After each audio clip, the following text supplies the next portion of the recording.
E71। Julian ने आह भरी, शांत हो जाओ, और ये मुखौटा भी उतार दो। रूई इस समय अपना मुखौटा उतारना पूरी तरह से भूल गया था। यह एक मुखौटा था जो उसके बालों और आंखों को छुपा रहा था। आह, मेरी गलती। हालांकि इससे पहले कि वह जूलियन को फिर से परेशान कर पाता, अनाथालय के बाकी लोगों ने उसके आने पर ध्यान दिया और फिर से उस पर खुशामद करने लगे। जब वह वयस्कों और बच्चों की भीड़ में डूब गया तो जूलियन ने रूई की दुर्दशा पर दिल खोलकर हंसते हुए अपना समय बिताया। आखिरकार रूई ने जूलियन के सामने बैठते हुए कहा, ठीक है, अब और देरी नहीं, बोलो। शांत हो जाओ, जूलियन ने उससे कहा, मैंने एक संक्षिप्त सारांश और एक अधिक विस्तृत सारांश तैयार किया है जो इस बात पर निर्भर करेगा कि आप कितना जानना चाहते हैं। उन्होंने अलग अलग आकार के 2 दस्तावेज निकालकर रूई को सौंपने से पहले यह बात कही। रूई की आंखें बड़ी हो गईं और उसने दस्तावेजों को बहुत ही नाजुक ढंग से पकड़ा, जैसे कि वे कांच से बनी अमूल्य कलाकृतियां हों। यह, मुझे कहना होगा, ये वाकई एक अविश्वसनीय किताब थी, जूलियन ने रूई से कहा। मैंने जितना सोचा था उससे कहीं ज्यादा सीखा और मैं अभी भी अपने सभी लाभों को पचा रहा हूँ। मेरे पास इतने सारे विचार हैं कि मैं अपने द्वारा दिए गए शोध से प्राप्त शोध पर शोध करना चाहूँगा। रूई ने उससे कहा, मैं कल्पना कर सकता हूँ कि यह कितना फायदेमंद रहा होगा। वह खुद एक शोधकर्ता होने के कारण इस भावना को समझता था।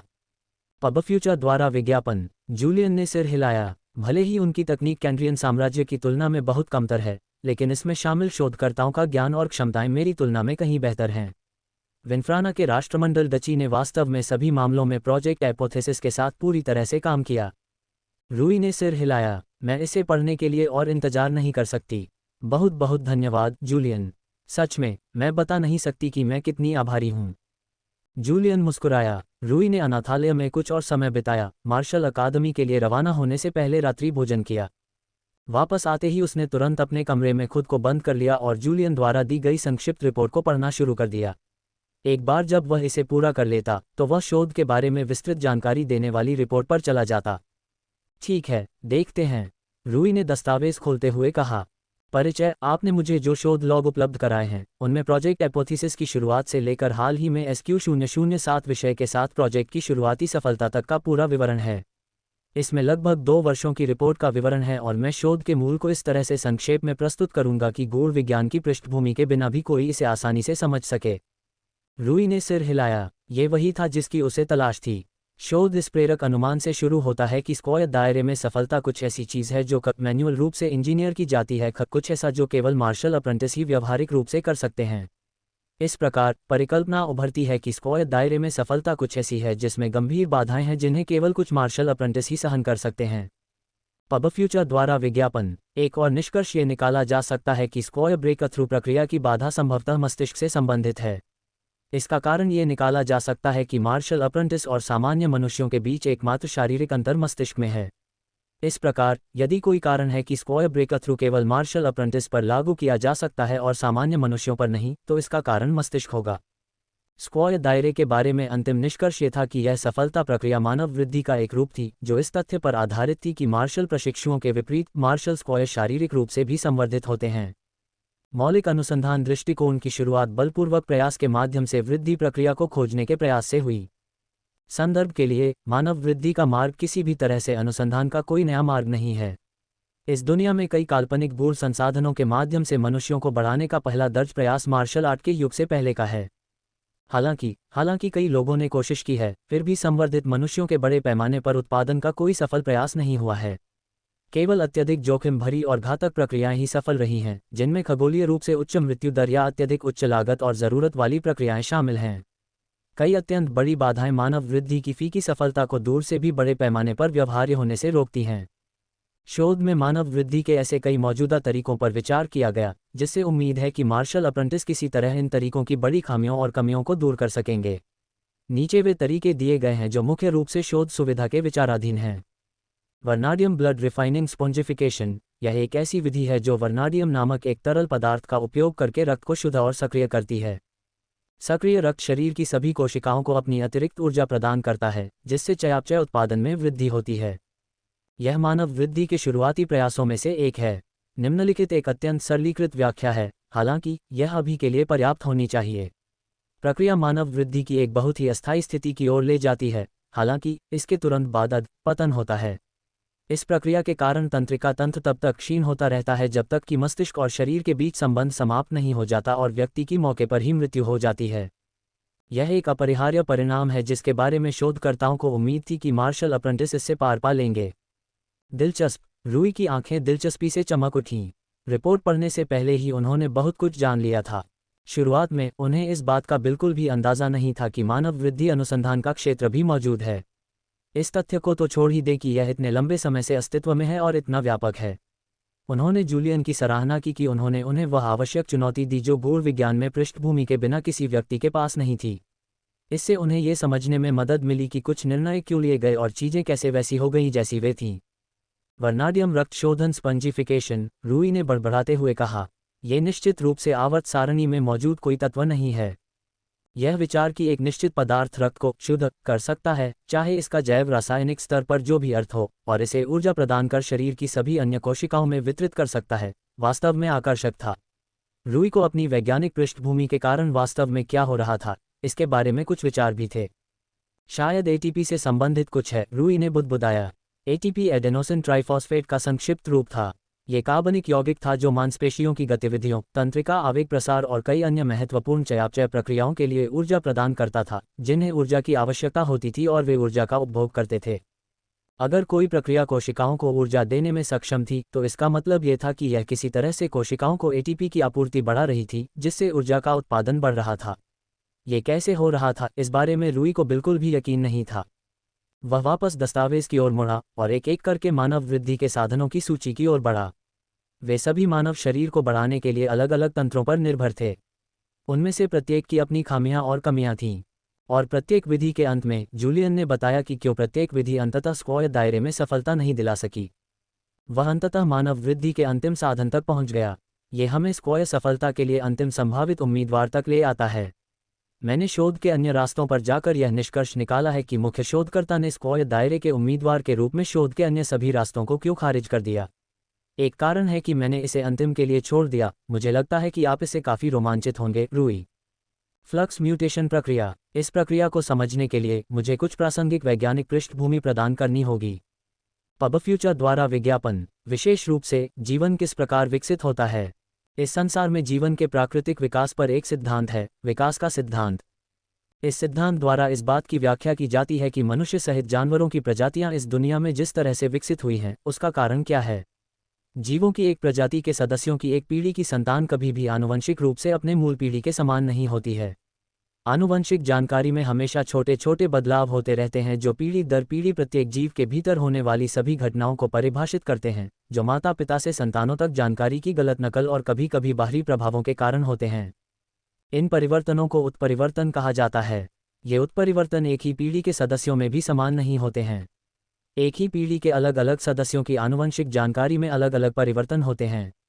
हालांकि किसी जीव की आनुवंशिक जानकारी में सभी उत्परिवर्तन अच्छे नहीं होते हैं। कई बार ये परिवर्तन बुरे होते हैं और जीव के जीवित रहने और इस प्रकार प्रजनन करने की संभावना को कम करते हैं। अच्छे उत्परिवर्तन वाले जीव जो जीवित रहने और प्रजनन की संभावना को बढ़ाते हैं, वे बुरे उत्परिवर्तन वाले जीवों की तुलना में अधिक जीवित रहते हैं और प्रजनन करते हैं। समय के साथ इसका अनिवार्य रूप से मतलब यह है कि प्रजातियों की अगली पीढ़ी बुरे उत्परिवर्तनों के बजाय अच्छे उत्परिवर्तनों को विरासत में पाती है, क्योंकि बुरे उत्परिवर्तन वाले जानवर मर जाते हैं और बहुत कम प्रजनन करते हैं। यही प्रक्रिया अगली पीढ़ी के साथ भी होती है, जिसके परिणामस्वरूप अगली पीढ़ी को बेहतर उत्परिवर्तन विरासत में मिलते हैं। लंबे समय में ये विरासत में मिले उत्परिवर्तन एक बड़े अंतर में बदल जाते हैं।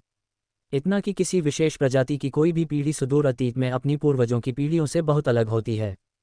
पबफ्यूचर द्वारा विज्ञापन, और बहुत बेहतर भी हैं। इसी तरह से प्रजातियां विकसित हुई हैं।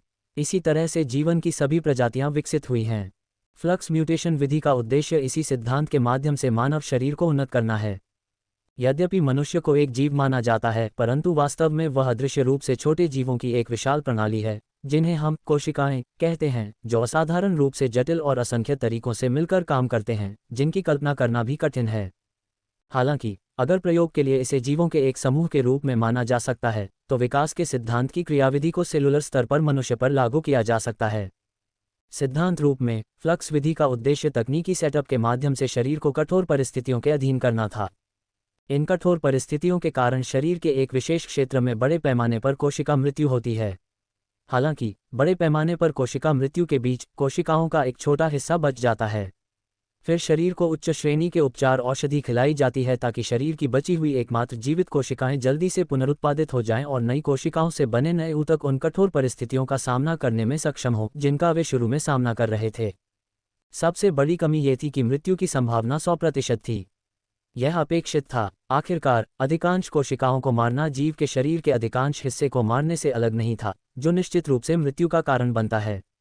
भले ही कुछ जीवित कोशिकाएं बची हों, लेकिन प्रारंभिक सामूहिक मृत्यु तुरंत मृत्यु का कारण बनती है। इस प्रकार उपचार औषधियां शरीर को ठीक नहीं कर सकती। शोध केंद्र ने मानव शरीर पर पड़ने वाली कठोर परिस्थितियों की तीव्रता को कम करने के लिए एक ज्ञात विधि का इस्तेमाल किया। इस तरह फिल्टर से ज्यादा संख्या में कोशिकाएं बच गईं। हालांकि इसके अपने नुकसान भी थे। बचने की उच्च संभावना के लिए यह सुनिश्चित करना जरूरी था कि 99% से ज्यादा कोशिकाएं बच जाएं। हालांकि इसका ये भी अनिवार्य रूप से मतलब था कि एक बार जब कोशिकाओं की संख्या को उपचार औषधि के माध्यम से पुनःपूर्ति के माध्यम से बहाल कर दिया गया तो वृद्धि की गुणवत्ता महत्वहीन थी। किसी भी तरह से थोड़ी सी भी अवलोकनीय डिग्री में कोई सार्थक वृद्धि नहीं देखी जा सकती थी।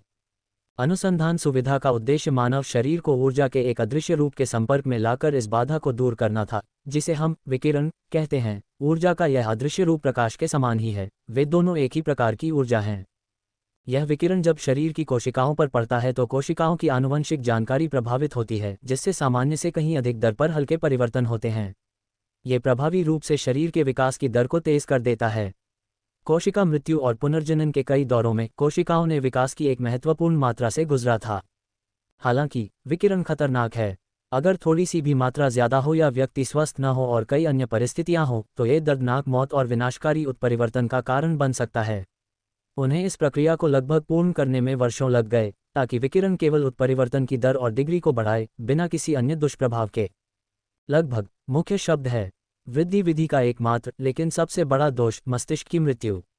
मस्तिष्क शरीर का अब तक का सबसे नाजुक अंग था। अन्य अंग क्या बच सकते थे, यहाँ तक कि हृदय और फेफड़े भी, ये जीवित रहने के करीब भी नहीं पहुँच सके। यहाँ तक कि जब इस लगभग पूर्ण समाधान को विषयों पर लागू किया गया तो मस्तिष्क की मृत्यु हो गई। सामूहिक मस्तिष्क कोशिका मृत्यु और विकिरण का संयोजन बस बहुत घातक था। यदि मस्तिष्क को बिना विकसित किए छोड़ दिया जाए जबकि शरीर के बाकी हिस्सों को इस पद्धति के माध्यम से विकसित किया जाए तो मस्तिष्क वैसे भी अत्यधिक दौरे से मर जाएगा, क्योंकि चयापचय प्रक्रियाओं से तनावग्रस्त होने के कारण वह सहन करने के लिए विकसित नहीं हुआ था। शरीर के बाकी हिस्सों को विकसित करना संभव नहीं था, लेकिन मस्तिष्क को नहीं। कोई भी उपाय कारगर नहीं हुआ। यह मानव वृद्धि का बिल्कुल भी व्यवहार्य रूप नहीं था। यही कारण है कि यह आम मनुष्यों के लिए एक मृत अंत है। साधारण मनुष्य मुख्य शब्द है। प्रोजेक्ट एपोथीसिस का लक्ष्य स्क्वायर दायरे में सफलता की प्रक्रिया की खोज करना था। शोध दल ने अपने अंतिम उम्मीदवार पर हार नहीं मानी। अंतिम संभावना ये थी कि भले ही मानव मस्तिष्क इस प्रक्रिया से बच ना पाए, लेकिन यह संभव है कि मार्शल अप्रेंटिस के अलौकिक रूप से संवर्धित मस्तिष्क बच सकते हैं। इसका परीक्षण विषय SQ001 के साथ किया गया। वह एक शत्रुतापूर्ण विदेशी मार्शल अप्रेंटिस था जिसे कॉमनवेल्थ डची ऑफ विनफ्राना में घुसपैठ करते हुए पकड़ा गया था। परिणाम असफल रहा। हालांकि ये परिणाम रोशन करने वाला था। परीक्षण विषय का मस्तिष्क जीवित रहने की सीमा के बहुत करीब आ गया था। इससे शोध दल को उम्मीद जगी कि फ्लक्स म्यूटेशन विधि स्क्वायर दायरे की कुंजी है। हर बार उन्होंने एक और परीक्षण विषय लाने से पहले प्रक्रिया को काफ़ी हद तक परिष्कृत किया। SQ002 मार्शल अप्रेंटिस परीक्षण विषयों की अत्यधिक कमी के कारण प्रत्येक प्रयोग को बड़ी मात्रा में शोधन के बाद आयोजित किया गया। प्रत्येक परीक्षण विषय के बीच महीनों का समय बीत गया। हालांकि वे सभी असफल रहे। 6 मार्शल अप्रेंटिस की मृत्यु हो गई, लेकिन शोध दल अभी भी आशावादी था। वे हर बार अपनी असफलताओं के आंकड़ों से प्रेरित होकर और करीब पहुंचते गए। फिर वे सफल हुए। परीक्षण विषय SQ007 कैलाफेरिया महिला, ग्रेड 10 रक्षात्मक मार्शल आर्टिस्ट के बराबर। वह एक स्वयंसेवी परीक्षण विषय थी जिसे आधिकारिक तौर पर एक गार्ड के रूप में भेजा गया था, लेकिन वास्तव में वह एक परीक्षण विषय थी। उसे नवीनतम और सबसे परिष्कृत फ्लक्स म्यूटेशन विधि के अधीन किया गया था। वह बच गई। पबफ्यूचर द्वारा विज्ञापन। उसका मस्तिष्क इतना शक्तिशाली था कि वह बिना मरे या मस्तिष्क मृत्यु के कारण अपनी चेतना खोए इस प्रक्रिया को सहन कर सका। वह स्क्वायर दायरे में प्रवेश कर चुकी थी तथा सफलतापूर्वक मार्शल स्क्वायर बन गई थी। ये स्क्वायर दायरे का रहस्य है मानव विकास। आपने उसके पूरे शरीर की जो विशेषताएं बताई हैं वे शोध लॉग में दर्ज विशेषताओं से मेल खाती हैं। मुझे विश्वास है कि आपने अपने मिशन में स्क्वायर परीक्षण विषय SQ007 से लड़ाई की और उसे हराया। और यहीं पर शोध सुविधा में किए गए शोध पर संक्षिप्त रिपोर्ट समाप्त होती है। विस्तृत रिपोर्ट में वे सभी बारीक विवरण शामिल हैं जिन्हें मैंने इस रिपोर्ट में पूरी तरह से छोड़ दिया है या अति सरलीकृत कर दिया है ताकि गूढ़ विज्ञान की पृष्ठभूमि के बिना आम लोगों के लिए इसे समझना आसान रहे। आशा है कि इससे आपको मदद मिली होगी। कृपया आएं और कोई भी प्रश्न पूछें। जूलियन अल्पविराम रूई ने दस्तावेज गिरा दिया और अंतरिक्ष में देखने लगा। वह शारीरिक रूप से दीवारों को देख रहा था, लेकिन वास्तव में वह कुछ भी नहीं देख रहा था। उसका मन अभी भी सदमे की स्थिति में था क्योंकि वह जो कुछ पढ़ा था उसे समझने में भी संघर्ष कर रहा था। पब फ्यूचर द्वारा विज्ञापन विकास। वह आश्चर्य में बुदबुदाया, सोचना है कि शाब्दिक डार्विनियन विकास स्वायत्त दायरे की कुंजी होगी। वह बहुत हैरान था, फिर भी बहुत सी बातें उसे समझ में आ गईं। सब कुछ अपनी जगह पर आ गया, पहेली के टुकड़ों की तरह। बहुत से टुकड़े जो उसने लंबे समय से इकट्ठा किए थे एक एक करके अपनी जगह पर आ गए। इसलिए केवल स्क्वायर उम्मीदवारों को ही सफलता का प्रयास करने की अनुमति है। रूई की आंखें चौड़ी हो गईं। सामान्य मार्शल प्रशिक्षु मर जाएंगे। स्क्वायर उम्मीदवारों को पर्याप्त मात्रा में व्यक्तित्व हासिल करना जरूरी था। ये स्क्वायर उम्मीदवारी की 2 शर्तों में से एक थी। रूई को अंततः समझ में आ गया कि ऐसा क्यों हुआ। ये सुनिश्चित करने के लिए है कि मस्तिष्क जीवित रह सके और प्रक्रिया का सामना कर सके। उसे एहसास हुआ, मार्शल अप्रेंटिस के मस्तिष्क को जीवित रहने के लिए इसे पर्याप्त रूप से संवर्धित किया जाना चाहिए। इसे मानवीय मापदंडों से कहीं अधिक संवर्धित किया जाना चाहिए। इसे पर्याप्त रूप से संवर्धित करने के लिए मार्शल अप्रेंटिस को अपने मार्शल पथ पर और अधिक गहराई से चलना होगा। रूई को वह बात याद आई जो एक बार हेडमास्टर अरोनियन ने उसे बताई थी। आपकी मार्शल आर्ट जितनी अधिक विशिष्ट, मौलिक और व्यक्तिपरक होगी, आपका मस्तिष्क उतना ही अधिक विकसित होगा। आपकी मार्शल आर्ट में जितना अधिक व्यक्तिगत और मौलिक विकास होगा, आप अपने मार्शल पथ पर उतनी ही गहराई से आगे बढ़ेंगे और परिणामस्वरूप आपका मस्तिष्क उतना ही अधिक विकसित होगा। उस समय हेडमास्टर अरोनियन ने उससे कहा था। इसका मतलब यह था कि एक मार्शल प्रशिक्षु के लिए सफलता से बचने के लिए पर्याप्त शक्तिशाली मस्तिष्क प्राप्त करने का एकमात्र तरीका अपने मार्शल पथ पर और अधिक गहराई से चलना था, जिसके लिए किसी की मार्शल आर्ट में वैयक्तिकता होना आवश्यक था। यही कारण है कि स्वायत्त दायरे के लिए उम्मीदवार माने जाने की शर्त यही है, रूई ने कहा, और वह और अधिक उत्साहित होती जा रही थी। वह शर्त तो उसने पहले ही पूरी कर दी थी। इसका मतलब यह था कि वह स्वायत्त दायरे में प्रवेश करने का प्रयास कर सकता था और बच भी सकता था। दूसरी शर्त क्या थी, उसे नहीं पता था, लेकिन कम से कम जहां तक मार्शल मामलों की बात है, मार्शल यूनियन एक विशेषज्ञ के रूप में 100% विश्वसनीय था। उसे यकीन था कि एक वैध और ठोस कारण था कि रूई अभी तक स्वायत्त उम्मीदवार क्यों नहीं थी, जबकि वह स्वायत्त दायरे में सफलता पाने में सक्षम थी। रूई के पास इसके अलावा भी बहुत से सवाल थे। अनंत विकास के लिए इस प्रक्रिया को बार बार क्यों नहीं लागू किया जा सकता? विकास शुरू करने के लिए मानव शरीर को किन कठोर परिस्थितियों में रखा गया था? उन्होंने शरीर को कितना विकिरण दिया? उन्होंने इसे कैसे नियंत्रित किया? वह चमकती आंखों से जूलियन द्वारा दी गई विस्तृत रिपोर्ट की ओर मुड़ा। उसे वहां उन सवालों के जवाब जरूर मिलेंगे। बार जब जूलियन ने शोध लॉग में संदर्भित सभी गूढ़ विज्ञान पर संदर्भ प्रदान किया तो रूई को यह सब समझने में बहुत आसानी हुई। लेकिन उन्होंने ज्यादातर फ्लक्स एवोल्यूशन विधि पर ध्यान केंद्रित किया, क्योंकि शोध लॉग के अंत में इसका नाम बदल दिया गया था। मैं समझ गया, रूई ने जूलियन द्वारा दी गई विस्तृत व्याख्या रिपोर्ट को पढ़ते हुए कहा। विकास प्रक्रिया अनंत काल तक नहीं की जा सकती है। इसका कारण यह है कि अधिक मात्रा के कारण प्रशासित विकिरण के घातक होने से पहले एक समय सीमा होती है। पृथ्वी पर इसे एक्यूट रेडिएशन सिंड्रोम माना जाएगा। जूलियन की रिपोर्ट में बताया गया था कि लंबे समय तक रेडिएशन के संपर्क में रहना जानलेवा है। उन्हें इस बात पर आश्चर्य हुआ कि उन्हें नहीं पता था कि ऐसा क्यों होता है। जूलियन और शोधकर्ता दोनों ने ही रेडिएशन को खतरनाक लेकिन काफी हद तक अज्ञात और गूढ़ ऊर्जा के रूप में देखा जो प्रकाश के समान है। तो वे अभी तक मैक्सवेल के विद्युत चुंबकीय सिद्धांत या प्रकाश के क्वांटम सिद्धांत के साथ नहीं आए हैं, है न? रूई ने अनुमान लगाया। उन्होंने डीएनए या कोशिकाओं की विस्तृत संरचना और कार्य की खोज भी नहीं की है।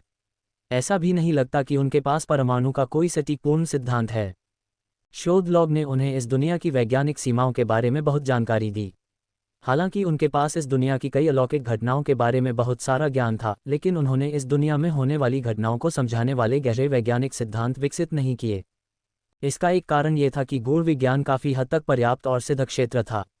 इस दुनिया में अधिकांश शोध और विकास इस दुनिया में गूढ़ और अलौकिक घटनाओं के इर्द गिर्द केंद्रित थे। इसने सामान्य क्षेत्रों में शोध को नजरअंदाज कर दिया जो गुरुत्वाकर्षण जैसी अधिक सांसारिक और साधारण घटनाओं को देखते थे। पब फ्यूचर द्वारा विज्ञापन। रूई ने इसके लिए उन्हें दोषी नहीं ठहराया। इस दुनिया में चमत्कार करने वाली कई शानदार गूढ़ घटनाओं के सामने साधारण घटनाएं वास्तव में उतनी आकर्षक नहीं थीं। दिलचस्प, रूई ने सोचा। वे शरीर को जिन कठोर परिस्थितियों में रखते हैं वे इस बात पर निर्भर करते हैं कि वे किस जैविक प्रणाली का विकास कर रहे हैं। मांसपेशी प्रणाली को विकसित करने के लिए उन्होंने मांसपेशी कोशिकाओं को एक औषधि के माध्यम से एक पदार्थ के अधीन किया जो मांसपेशी कोशिकाओं को अधिक मात्रा में ऊर्जा का उपभोग करने के लिए मजबूर करेगा ताकि अधिक मात्रा में मांसपेशी बल का उत्पादन किया जा सके। मांसपेशी कोशिकाएं जो बहुत कमज़ोर होने के कारण नहीं टिक पाती वे नष्ट हो जाती हैं, जबकि आनुवंशिक रूप से सबसे अच्छी कोशिकाएं बच जाती हैं। उपचार औषधियों के कारण इन जीवित कोशिकाओं से पुनरुत्पादित नई कोशिकाएं विकिरण की खुराक के कारण सामान्य से भी अधिक उत्परिवर्तित होंगी, जो पीढ़ी दर पीढ़ी विकास प्रक्रिया को गति देने के लिए अधिक उत्परिवर्तन का कारण बनती हैं। ये प्रक्रिया बार बार दोहराई जाती है ताकि उत्परिवर्तित मांसपेशी कोशिकाओं की प्रत्येक पीढ़ी पिछली पीढ़ी से बहुत बेहतर हो। प्रक्रिया के अंत तक मांसपेशी कोशिकाओं में से सबसे नई कोशिकाएं सामान्य मानव मापदंडों से बहुत आगे विकसित हो चुकी होंगी। रूई इस प्रक्रिया से मोहित हो गया। शरीर में सभी जैविक प्रणालियों के लिए इसी तरह की प्रक्रियाएं विकसित की गई थीं। ये प्रक्रियाएं ऐसी थीं कि किसी विशेष जैविक प्रणाली या अंग की कोशिकाओं का केवल आनुवंशिक रूप से बेहतर अनुपात ही जीवित रहेगा। कोशिकाओं की अगली पीढ़ी विकिरण के कारण होने वाले कुछ उत्परिवर्तनों के साथ बेहतर जीन विरासत में प्राप्त करेगी। सबसे अच्छे उत्परिवर्तन अगले दौर में जीवित रहेंगे, जबकि सबसे खराब मर जाएंगे। अंतिम परिणाम ये हुआ कि विकास के अनगिनत दौरों में सबसे बेहतर आनुवंशिक उत्परिवर्तनों के साथ कोशिकाएं बर्फ की तरह जम गईं। इसका परिणाम ये हुआ कि सभी जैविक प्रणालियां और सभी प्रकार की कोशिकाएं आनुवंशिक रूप से मूल से कहीं अधिक श्रेष्ठ हो गईं। हालांकि इसमें कुछ सीमाएं थीं। न केवल शरीर को खतरनाक और जानलेवा बनने से पहले विकिरण की अधिकतम मात्रा के संपर्क में लाया जा सकता था, बल्कि शरीर की आंतरिक सीमाएं भी थीं। प्रत्येक कोशिका की चयापचय शक्ति और क्षमता को बढ़ाने से प्रत्येक कोशिका की ऊर्जा खपत बढ़ जाती थी। ये खतरनाक था क्योंकि अगर ऊर्जा की खपत बहुत अधिक होती तो शरीर की सहनशक्ति कम हो जाती। पबफ्यूचर द्वारा विज्ञापन। बेशक स्क्वायर ब्रेकर थ्रू एवोल्यूशन प्रक्रिया के दौरान ऊर्जा भंडार भी बढ़ गया। इसका उद्देश्य ये सुनिश्चित करना था कि संतुलन मार्शल आर्टिस्ट के अनुकूल हो। फे जैसे कुछ मार्शल आर्टिस्ट के लिए सहनशक्ति की कीमत पर बढ़ी हुई शक्ति वांछनीय थी। यह उसकी शैली के अनुकूल था। वह एक अति आक्रामक फाइटर थी जो थोड़े समय में अपने प्रतिद्वंद्वी को भारी आक्रमण के साथ हराने के लिए पूरी ताकत लगा देती थी। दूसरी ओर अधिक मांसपेशियों की शक्ति के लिए सहनशक्ति का त्याग करना मिलियाना जैसे मार्शल आर्टिस्ट के लिए बिल्कुल विनाशकारी था। विभिन्न मार्शल कलाकारों को स्क्वायर ब्रेकर थ्रू को अनुकूलित करने की आवश्यकता है। रूई ने महसूस किया, आप विभिन्न प्रकार के मार्शल कलाकारों के लिए एक ही समान प्रक्रिया को सार्वभौमिक रूप से लागू नहीं कर सकते। यह उनके मार्शल पथ को बर्बाद कर देगा। प्रत्येक स्क्वायर विकास को लक्षित मार्शल कलाकार को फिट करने के लिए शल्य चिकित्सा द्वारा अनुकूलित करने की आवश्यकता है। यही कारण है कि जिस मार्शल स्क्वायर से हमने लड़ाई की, कैला फ्रीलिया, वह इतनी अस्थिर थी। उसने बड़बड़ाते हुए कहा। उसका शरीर न केवल पहले से बिल्कुल अलग था, बल्कि जिस विकास संरचना से वह गुजरी वह शायद उसके लिए अनुकूलित नहीं थी। यही कारण है कि उसका नियंत्रण इतना अस्थिर था। अगर वह पूर्ण विकास से गुजरी होती तो हम शायद मर जाते। रूई ने अपने माथे से पसीना पोंछा। ये तथ्य कि इतने सारे अलग अलग तरीकों से कमज़ोर होने के बावजूद कैला ने उन पर हावी होने का काम किया था, ये दर्शाता है कि सच्चे मार्शल स्क्वायर कितने अधिक शक्तिशाली थे। मुझे यकीन है कि स्क्वायर उम्मीदवारी की दूसरी शर्त का यही कारण है। एक और एहसास होने पर उसकी आंखें चौड़ी हो गईं। यह मानते हुए कि स्क्वायर विकास स्थायी है तो भौतिक मापदंडों का सही विकास विन्यास प्राप्त करना बिल्कुल ज़रूरी है। अगर स्क्वायर विकास से गुजरने के बाद आपकी मार्शल आर्ट अपने मूल में काफ़ी हद तक बदल जाती है तो आप बर्बाद हो जाएंगे। उस स्थिति में मार्शल अप्रेंटिस की मार्शल आर्ट के परिपक्व होने तक प्रतीक्षा करना उचित था ताकि उसमें कोई बड़ा मौलिक परिवर्तन न हो। अन्यथा अपरिवर्तनीय स्क्वायर विकास बड़े बदलावों के अनुकूल नहीं होगा। रूई को आखिरकार स्क्वायर की उम्मीदवारी के कारणों की समझ आ गई। व्यक्तित्व की शर्त यह सुनिश्चित करना था कि मस्तिष्क को पर्याप्त रूप से संवर्धित किया जाए ताकि मार्शल अप्रेंटिस का मस्तिष्क सफलता के बाद भी जीवित रहे। परिपक्वता की शर्त यह सुनिश्चित करना था कि सफलता के बाद मार्शल आर्ट में बहुत ज़्यादा बदलाव न आए और वह मार्शल आर्टिस्ट के विकसित शरीर के साथ असंगत न हो जाए। रिपोर्ट दस्तावेज को बंद कर दिया। उसने दोनों को जला दिया क्योंकि उसने उन्हें पहले ही याद कर लिया था। वह नहीं चाहता था कि ये दस्तावेज लीक हो जाए। वाह, वह वापस बैठ गया। उसने जो भी जानकारी प्राप्त की थी उस पर विचार कर रहा था।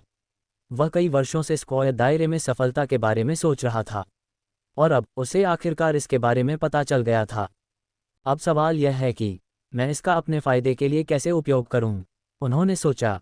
इस ज्ञान को प्राप्त करने का पूरा लक्ष्य किसी तरह से इसका दोहन करना था ताकि अपनी पृष्ठभूमि और अन्य विशिष्ट परिस्थितियों पर भरोसा करके स्वयं को लाभ पहुंचा सके। उसने पहले ही इस मामले पर गंभीरता से सोचना शुरू कर दिया था। इससे मुझे केवल 3 तरीकों से लाभ हो सकता है। मैं एक ऐसा लाभ प्राप्त करता हूं जो सामान्यतः किसी अन्य मार्शल आर्टिस्ट को नहीं मिलता, या मैं एक ऐसे लाभ को कम करता हूं जो कोई अन्य मार्शल आर्टिस्ट नहीं कर सकता, या मैं मौजूदा लाभों को उस सीमा तक बढ़ाता हूं जो कोई अन्य मार्शल आर्टिस्ट नहीं कर सकता। उसने तुरंत अनुमान लगाया, या मुझे लगता है कि इन तीनों का कुछ संयोजन भी हो सकता है। मुझे उन रास्तों को नोट कर लेना चाहिए जहां लाभ की संभावना है। स्क्वायर विकास सफलता के मौजूदा लाभ, जाहिर है, स्पष्ट और सीधे थे। सुपरह्यूमन चयापचय मापदंडों के लिए आनुवंशिकी में बहुत सुधार हुआ। हालांकि रूई पूरी तरह से निश्चित नहीं था कि वह अपने लाभों को अधिकतम कैसे कर सकता है। बेहतर कोशिका विकृतीकरण प्रक्रियाएं बनाएं जिनका उपयोग आनुवंशिक रूप से सबसे श्रेष्ठ कोशिकाओं को छानने के लिए किया जाए। रूई ने अपना सिर हिलाया। आनुवंशिक रूप से हीन कोशिकाओं को छानने के लिए इस्तेमाल की जाने वाली सभी कोशिका तनाव प्रक्रियाएं गूढ़ तकनीक पर आधारित थीं। रूई वास्तव में उन्हें बदलने के लिए अपनी वैज्ञानिक पृष्ठभूमि का उपयोग नहीं कर सकता था। उसे या तो अपनी दुनिया में पारंपरिक तकनीक विकसित करनी होगी या खुद को गूढ़ तकनीक से परिचित करना होगा जो कम समय में नहीं किया जा सकता था। बिना किसी गारंटी वाले रिटर्न के उस रास्ते पर चलने में समय बर्बाद करने का कोई मतलब नहीं था।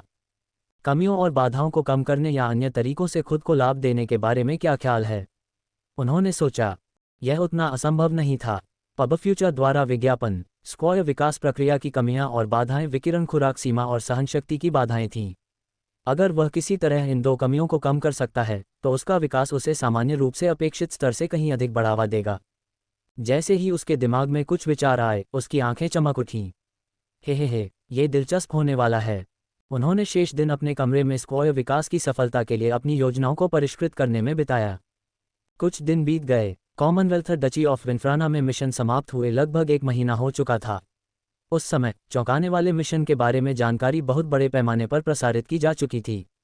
साम्राज्य के सामान्य खुफिया नेटवर्क में कान रखने वाले बहुत से लोगों को 5 मार्शल अप्रेंटिस की करतब के बारे में पता चल गया था। कई लोगों ने सोचा कि क्या यह उपलब्धि मार्शल प्रशिक्षुओं के लिए नए मानक स्थापित करेगी। हर कोई जानता था कि मार्शल अप्रेंटिस की हर पीढ़ी पिछली पीढ़ी के मार्शल अप्रेंटिस से ज़्यादा मजबूत थी। ऐसा इसलिए था क्योंकि तकनीक और प्रशिक्षण की मात्रा और गुणवत्ता ज़्यादा थी। इससे मार्शल अप्रेंटिस का औसत स्तर ज़रूर बढ़ गया। कुछ पीढ़ियों में अंतर स्पष्ट हो जाएगा। जब मार्शल आर्टिस्ट बहुत शक्तिशाली हो जाते थे तो मार्शल यूनियन को नए मानक स्थापित करने पड़ते थे। शक्ति में वृद्धि के हिसाब से मार्शल आर्टिस्ट ग्रेड को फिर से समायोजित किया जाता था। सभी ग्रेड एक कदम ऊपर चले जाते थे। Grade 10 martial artist grade 9 martial artist बन जाते थे और इसी तरह आगे भी। ऐतिहासिक रूप से ये बदलाव तभी किया जाता था जब ये स्पष्ट रूप से स्पष्ट हो जाता था कि मार्शल आर्टिस्ट के ग्रेड बहुत पुराने हो चुके हैं। ऐसा आमतौर पर तब होता था जब किसी युग को परिभाषित करने वाले प्रतिभाशाली व्यक्ति ने कोई ऐसा काम किया हो जो इतना हास्यास्पद रूप से प्रभावशाली हो कि यह स्पष्ट हो जाए कि मार्शल आर्टिस्ट के ग्रेड को फिर से समायोजित करने की आवश्यकता है। कई लोगों को संदेह था कि रूई और एक मार्शल स्क्वायर के खिलाफ जीत दिलाने का उनका कारनामा ही इसकी वजह होगा, या कम से कम इस वजह से ही यह घटना हुई होगी। पबफ्यूचर द्वारा विज्ञापन। इसने मार्शल यूनियन के कई ग्राहकों के लिए मार्शल आर्टिस्ट के रूप में उन्हें और भी अधिक आकर्षक बना दिया। रूई के इनबॉक्स में 100 से अधिक अलग अलग व्यक्तिगत कमीशन भरे पड़े थे। उन्हें अंतर्राष्ट्रीय ग्राहकों से भी व्यक्तिगत कमीशन मिले। ये कमीशन जितने विविध थे उतने ही अनेक भी थे, अधिक मानक मिशनों से लेकर विचित्र और असामान्य मिशनों तक। यहाँ तक कि उसके वीर्य की एक शीशी के लिए भी कमीशन मिल गया था। एक ऐसा आदेश जिसे रूई ने तुरंत ही अस्वीकार कर दिया था। कैंड्रियन साम्राज्य में कई लोगों ने उस पर अधिक गंभीरता से ध्यान दिया था, जबकि उस समय वह मार्शल प्रतियोगिता में केवल फाइनलिस्ट था। मार्शल यूनियन के लिए भी यही कहा जा सकता है। ये किसी और से भी ज़्यादा उसमें दिलचस्पी रखता था। मार्शल संप्रदायों ने सभी दिखावे छोड़ दिए और उसे खुले तौर पर निमंत्रण भेजा। उसे ऐसे मार्शल संप्रदायों से आदेश प्राप्त हुए जिनके अस्तित्व के बारे में उसे पता भी नहीं था। विष संप्रदाय, शस्त्र संप्रदाय और भूमिगत संप्रदाय। रूई ने सभी आमंत्रणों को अस्वीकार कर दिया, हालांकि उसने बहुत ही विनम्र और संतोषजनक जवाब दिया। वह मार्शल संप्रदायों को नाराज नहीं करना चाहता था। उसने एक को छोड़कर बाकी सभी को अस्वीकार कर दिया। सहजीवी संप्रदाय। वह सिम्बायोटिक मार्शल आर्ट तकनीकों में अपनी रुचि को नहीं भूला था, खास तौर पर यह तथ्य कि उसे इन तकनीकों से बहुत लगाव था। वह इन तकनीकों के साथ संभावित अनुकूलता के कारण असमान रूप से लाभ उठाने में सक्षम होने की संभावना का पता लगाना चाहता था। समस्या ये थी कि वह तकनीकों के बारे में बहुत कम जानता था। यद्यपि मार्शल अकादमी में सहजीवी तकनीकें थीं, लेकिन वे उतनी व्यापक नहीं थीं जितनी उन्होंने आशा की थी। इस प्रकार वह उस व्यक्ति के पास पहुंच गया जिसने उसे सिम्बायोटिक संप्रदाय में आमंत्रित किया था, स्क्वायर ग्रिलोगन। अगर वह सिम्बियोटिक तकनीकों में रुचि दिखाता तो इस बात की काफ़ी अच्छी संभावना थी कि स्क्वायर ग्रिलोगन कम से कम उसके साथ सहयोग करेगा और रूई के सिम्बियोटिक संप्रदाय में शामिल होने की संभावना को बढ़ाने में उसकी मदद करेगा। अगर उसे मार्शल यूनियन में किसी अन्य बड़े मार्शल संप्रदाय की तुलना में रूई के उनके संप्रदाय में शामिल होने की कोई उम्मीद थी तो यह व्यावहारिक रूप से एक आवश्यकता थी। सुरक्षाकर्मियों को अपना लनज लाइसेंस और निमंत्रण पत्र दिखाने के बाद मार्शल यूनियन हाजिन शाखा में प्रवेश किया। मार्शल यूनियन अविश्वसनीय रूप से विशाल था, कोई भी व्यक्ति इसकी विशाल संरचना में आसानी से खो सकता था। शुक्र है कि पूरे परिसर में अक्सर नक्शे रखे गए थे, अन्यथा सिस्मिक मैपिंग तकनीक के साथ भी रूई खो जाती। कड़क रूई ने अपने गंतव्य पर पहुंचकर एक कार्यालय का दरवाज़ा खोला। अंदर एक मार्शल स्क्वायर था जो व्यावसायिक पोशाक में था, जिसने रूई को आश्चर्यचकित कर दिया। उसने अपने मानसिक दबाव को नियंत्रित करने में उल्लेखनीय रूप से अच्छा काम किया था, भले ही रूई की शक्तिशाली इंद्रियां और दिमाग इसे महसूस करने